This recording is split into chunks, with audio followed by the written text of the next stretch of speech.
Alright, magandang araw at panibagong umaga, panibagong vlog, reaction video na naman po. Yan, ang ating kay Senator Bato de la Rosa, yung kanyang pagkakadawit sa issue sa kanya. Itong si Joby Espinido, ang kanyang pinagkakatiwalaan. Specific instruction na mga statement na Espinido pumunta ka sa Albuera Leyte para walang katotohanan kasi nungalingan lamang. Sa totoo lang ay mayroon umanong nasa likod o ang nag-recruit dito kay Espinido para bumaliktad lamang kay Bato at dating Pangulo Rodrigo Duterte. Alright, so panoorin natin. Sinasabi niya, walang tama ito. Ang sabi lang niya na lilisin yung droga. At ang kanyang yan ang interpretasyon niya, nakasama na doon ang patay, may problema siya yan. Kung bakit gano'n ang interpretasyon niya. Basta ako, wala ako instruction na patayin kung sino dapat patayin. So ang tanging sinabi niyo po ay linisin. Linisin at wasakin yung sindikato sa duga dyan, yung Espinosa Group. Yung bungguin niya para matapos yung problema. Pero wala akong sinasabing patayin mo sinong dapat patayin. Kung interpretation niya yan, o nasa kanya yan, sa utak na yan, pero wala akong instruction na pumatay siya. Karen, lumalabas talaga na yung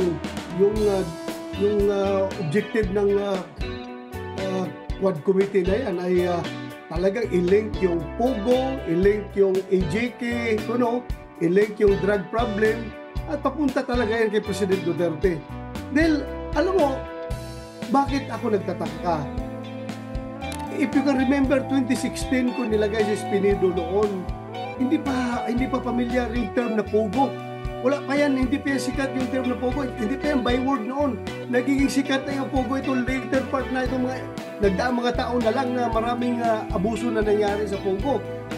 Hindi ko sinasabi na walang Pogo noon, pero hindi yan alam, hindi yan kilala. Kung meron man Pogo noon, starting to take off siguro, yung panahon na yun. Pero nagtaka ako, bakit ngayon ginamit na yung term noong 2016 na mga pangyayari? Wala man. Kahit ako, hindi ako pamilyar sa term ng Pogo noong 2016. Pagpasok ko as Chief PNP, siya tuloy, alam niya. Parang hindi ka paniwala yung kanya sinasabi. At ito, klaruhin ko, Cyril, walang mamatay man ako, wala akong binibigay na reward, monetary reward dyan sa mga may napatay ko noon na mga drug personalities. Ako, sabi ko sa kanila, kung meron kayo maganda accomplishment, ipopromote ko kayo. Kasama dyan si Espinido. Yung kanyang superintendent, yung rango niya ni Lieutenant Colonel from Major. Dahil maganda yung pinakita niyang performance doon sa Albuera, ni-promote ko yan na superintendent. So, yun lang akin. Wala po akong binibigyan ng, hindi ako namimigay ng cash reward kung meron kayong accomplishment dyan. Saan ako kukuha? Ang cash reward na nakalagay sa PNP ay yung nakalagay sa listahan talaga na approve ng DILG na mga most wanted persons na may mga patong sa ulo. Yan yun. Pero yung mga nasa listahan ko sabi nila na pag napatay may cash reward, swear to God, mamatay man ako ngayon, wala akong binibigay na pera dyan, wala akong binibigay na reward para dyan sa mga sinasabi nilang nasa listahan na mamamatay. Senator, ano po ang inyong reaksyon sa pagdiin sa inyo sa umanungay extrajudicial killing sa war on drugs noong administrasyong Duterte? Si Espinido, hindi yan lalabas, hindi yan babaligtad kung walang nagpapabaligtad. Hindi yan magbubuluntir na papunta dyan na magsasalita na gano'n kung walang nag-recruit yan, walang nasa likod yan. Pupunta yan dyan dahil mayroong nag-recruit. That's the truth about it. Huwag na tayo magpaplastikan. Mayroong nag-recruit yan. At yung kanya mga statement dyan, halata na ginaguide siya, yung kanya affidavit, dahil ito, isa site ko. Sabi niya, after daw nung hearing ng Senado, na nagsabi si Kerwin Espinosa na siya daw tumatanggap ng pera galing kay Espinosa, when in fact after nung hearing na yon, ako'y masamang-masama ang loob ko dahil sinabi ni Kevin Espinosa na tumatanggap daw ng pera si Espinedo. Napaiyak pa nga ako sa hearing. Sabi ko, ano na bang sitwasyon na ito? Parang wala na akong mapagkatiwalaan. Si Espinedo na pinagkatiwalaan ko, tumatanggap rin pala ng pera. So masama ang loob ko. Umiyak ako doon sa hearing, Cheryl. Pero nung pag-uwi doon sa Krabi, kinagabihan, pinuntahan ko si Kerwin. Sabi ko, Kerwin, totoo ba talaga sinabi mo na si Espinedo tumatanggap sa iyo ng pera? Ang sabi ni Kerwin sa akin, sir, pasensya ka na, sinabi ko yung kayo na dahil sa sama ng loob ko dahil napatay yung tatay ko doon sa loob ng kulungan sa Leyte. Kaya sinabi ko yun, pero ang totoo, sir, hindi yan tumatanggap si Espinedo ng pera, sir.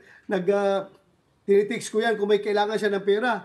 Pero ang sagot sa akin palagi ay Bible verses.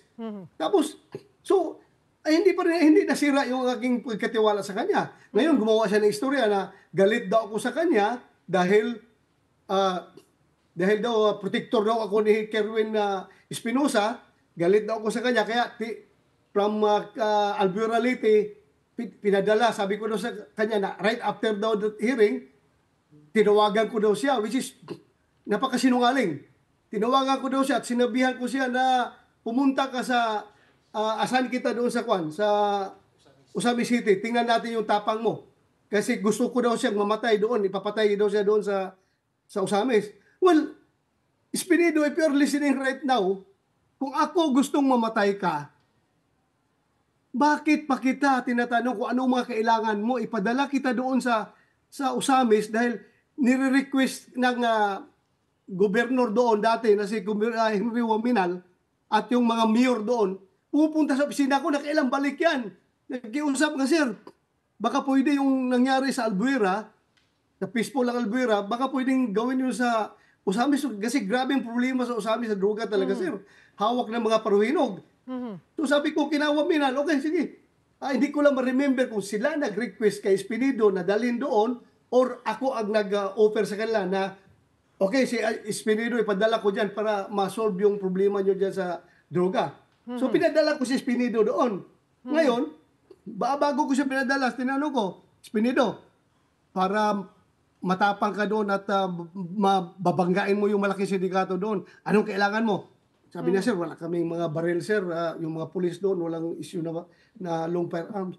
Ay, sabi ko, padalhan ng baril si Espinedo doon. Pinaisyohan ko ng mga long firearms. Ma-remember Espinedo yan. I equip you properly bago ka pumunta doon. Tapos sabihin mo, pinapunta kita doon para mamatay ka dahil galit ako sa'yo. Kung wala akong trust sa'yo, kung galit ako sa'yo, bakit kita bigyan ng sensitive na misyon? Nagtiwala ako sa kanya. Nagagawin niya yung mandato niya, nalinisin niya yung druga sa Usamis. Dahil naniwala ako sa kanyang kakayahan na matino siya na tao. Sabadista siya, malaking paghanga ko sa mga sabadista, matino na tao yan. Kaya nagtiwala ako sa kanya. Senator Bato, ilang beses niyo po nga na-mention yung tiwala niyo kay Espinedo. At sabi niyo nga po ay naniniwala kayo sa kanyang galing. At before siya nagsalita, ay maayos naman po ba yung inyong relasyon? Wala akong ma-remember na sama ng loob niya sa akin. Ang alam ko lang, mayroong 3 instances na, yun, binanggit naman niya sa hearing na sumama ang loob niya sa PNP. Number 1, yun nga, yung sabi nga niya, yung pinangalanan siya ni Kerwin. Kerwin Espinosa na tumatanggap ng pera. Which, na-debunk ko naman dahil You cleared that, yes. Inilir ko, kinagabihan. So wala na yun, okay na yun. Pero masama ang loob niya doon. Pangalawa, yung retired na ako as PNP chief, nasa Bucor na ako, humingi ng tulong yan na, sir, i-relieve ako dito sa Usami City. Sabi ko, bakit? Anong dahilan? Basta i-relieve daw siya. So tinawagan ko si General Albayalde. Sabi ko, Mista, bakit yung i-relieve si Espinedo dyan na magandang performance si Espinedo? Bakit yung i-relieve? Sabi ni General Bayalde sa akin, Bok, nung SUNA kasi ni Pangulong Duterte, 2018 na SUNA yun, sabi ni Albayalde, merong congresswoman ng Miss Oak nagbigay sa kanya ng letter.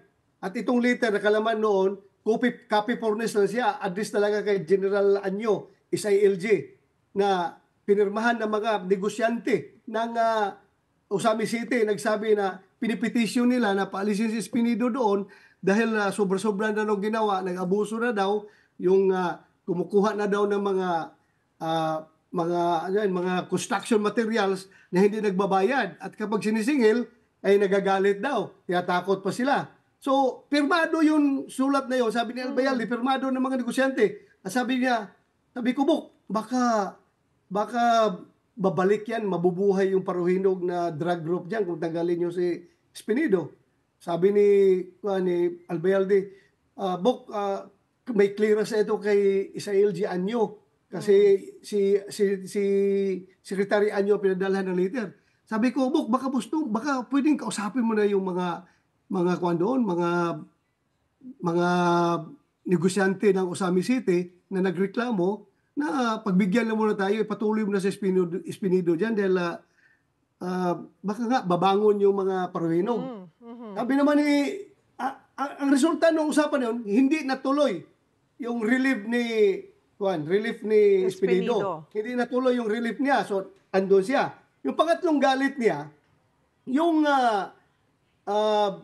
nasa drug watch list ni President Duterte.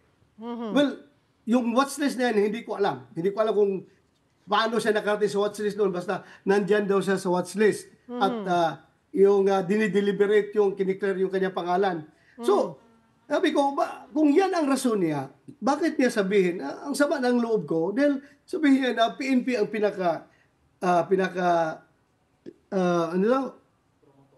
pinaka-organized na sindikato ng Pilipinas.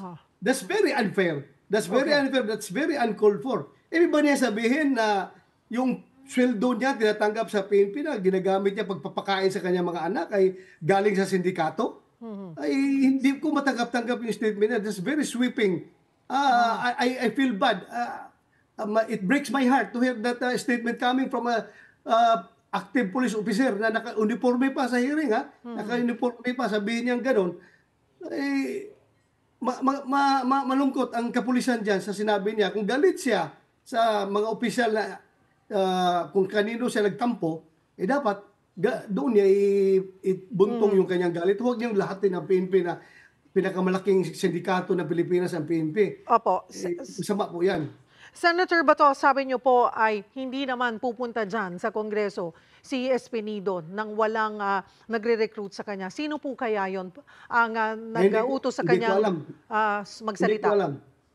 Hindi ko alam, Cheryl, kung sinong nagdala sa kanya dyan. Sigurado ko, kasi ang recruitment nila dyan noon pa yan General Karamat. Di ba, kinausap ni